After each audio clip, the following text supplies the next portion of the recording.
بھی آ رہا ہے، اور آپ کو معلوم ہے ہم نے رمضان میں پڑھائی رکھی ہے، چھٹیاں نہیں رکھی۔ جب میں نے حسنین شروع کیا 1999 میں، تو اللہ نے میرے دل میں یہ بات ڈالی کہ رمضان تو علم کا مہینہ ہے، انا انزلناہ فی لیلۃ القدر، اور چاروں آسمانی کتابیں رمضان میں اور سارے صحیفے رمضان میں۔ پتہ نہیں اللہ کو کیا پسند تھا اس مہینے کا۔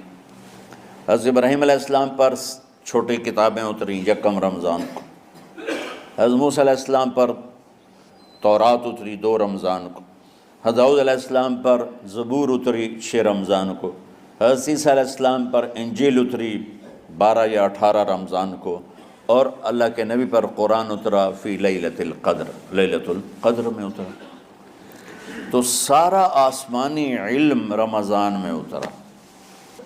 سارے مہینوں کے نام عربوں نے رکھے، محرم، صفر، ربیع الاول، ربیع الثانی، جمادی الاولیٰ، جمادی الثانی، رجب، شعبان، رمضان، شوال، ذوالقعدہ، ذوالحج۔ اس میں جو رمضان ہے یہ نام اللہ نے رکھا، باقی مہینوں کے نام تو رکھے عربوں نے۔ پھر ان کی زبان پہ اللہ لایا رمضان، چونکہ ابھی تو دنیا بھی نہیں بنی تھی اور اللہ نے قرآن کی تلاوت فرمائی تھی، تو اس قرآن میں تھا شہر رمضان الذی انزل فیہ القرآن۔ تو رمضان کا نام اللہ نے پہلے سے چن رکھا تھا، پھر ان سے رکھوا دیا۔ رمضان کہتے ہیں رمض یرمز، جل جانا، جل جانا۔ رمضان کو رمضان کیوں کہتے ہیں؟ کہ اس میں گناہ جل جاتے ہیں۔ مسلمان پہلا روزہ رکھتا ہے اور اس کے گناہ اللہ جلانا شروع کرتا ہے، اس کی بھوک پیاس کی آگ میں گناہوں کو ڈالتا ہے، جلاتا ہے۔ آخر 29 رمضان یا 30 رمضان آخری رات اللہ تعالیٰ اس کی پچھلے سال کے سارے گناہ معاف فرما دیتا ہے۔ تو اس کو اس سے تشبیہ دی گئی کہ جیسے جلنے سے چیز ختم ہو جاتی ہے، رمضان کے روزے کی بھوک اور پیاس کی تپش سے اللہ تعالیٰ پچھلے سال کے سارے گناہوں کو معاف فرما دیتا۔ تو مجھے خیال آیا اس وقت جب ابھی بالکل کزرع اخرج شطأہ تھا، ہمارے مدرسے کی مثال کزرع اخرج شطأہ، دعا کرو اللہ تعالیٰ فاستغلظ فاستوی علی سوقہ سے بنا دے۔ امید تو ہے کہ کچھ شکل اللہ نے بنا دی، اللہ اسے پوری دنیا میں پھیلا دے۔ میری تو تمنا ہے کہ ایک ایسی مثبت سوچ کے علماء کے اللہ میرے ذریعے سے تیار کروا دے جو امت کو جوڑنے والے ہوں، توڑنے والے نہ ہوں۔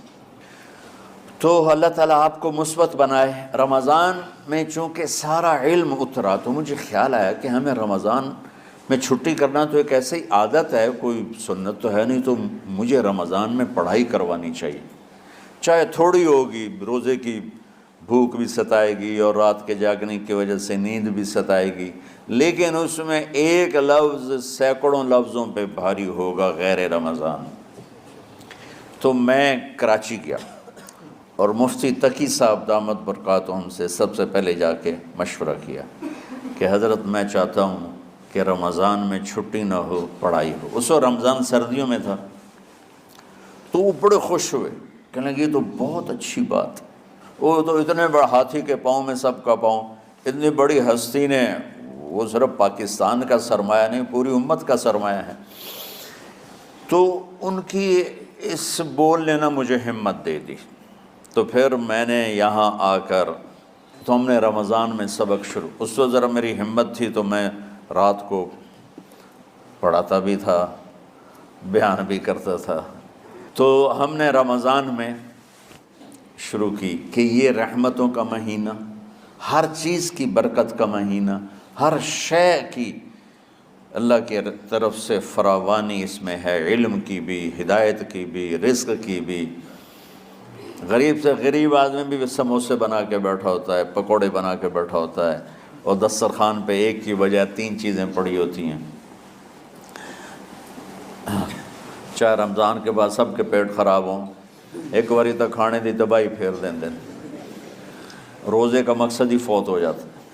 روزہ جو ہوتا ہے بھوک کے لیے، پر وہ اتنا کھاتے ہیں کہ سحری کا کھانا افطاری تک ہضم نہیں ہوتا۔ اچھا جی، السلام علیکم. میں آپ کو یہ بتانا چاہتا ہوں کہ ہم اسٹوڈنٹس کے برانڈ لانچ کیسے کراتے ہیں. ادھر آنا. اور افطاری کا کھانا سحری تک ہضم نہیں ہوتا، پر نہ تن کا ہی کھاونا کہتا بھوک نہ لگے، بھوک نہ لگے. وہ بھوک لگنے کے لیے تو روزہ ہے کہ ایک تو یہ جسم کو صاف کرتا ہے، دوسرا غریبوں کی غربت کا احساس پیدا کرتا ہے کہ جو بھوک تو آج برداشت کرتا ہے، غریب روزانہ یہ بھوک برداشت کرتا ہے.